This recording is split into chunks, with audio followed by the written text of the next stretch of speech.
在我们经常深蹲的同学当中，我们经常会犯的错误是骨盆或者过分的前倾，或者过度的后倾，以及出现膝内扣的情况。不论是哪种情况，其实此时我们的骨盆和胸廓都没有很好的对位。在这种情况下，我们内脏给到我们盆底肌的压力会非常大。如果你经常采用这种方式进行深蹲的话，那么反而会使我们的盆底肌越来越无力，甚至更多的引发我们小腹突出的问题。如果你经常深蹲，而且经常会出现腰痛或者膝痛等等相关的情况的话，那么说明你或多或少都存在不对位的情况。那么针对这个情况，我们又该如何去调整呢？我建议大家可以从下面这些练习入手，先让你更好的找到胸廓和骨盆对位的感觉之后，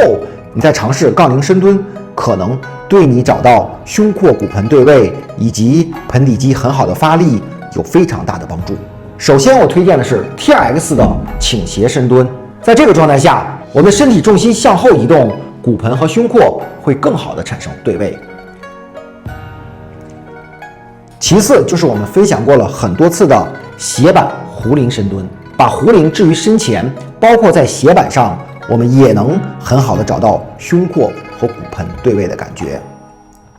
第三，我们也可以通过靠墙壶铃深蹲的方式去找到我们胸廓和骨盆对位的感觉。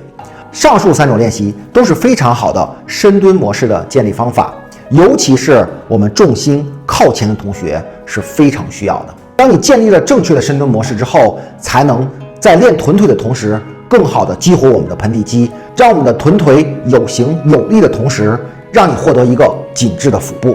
好了，今天的分享就到这里，关注老王做深度思考练习者，我们下期再见。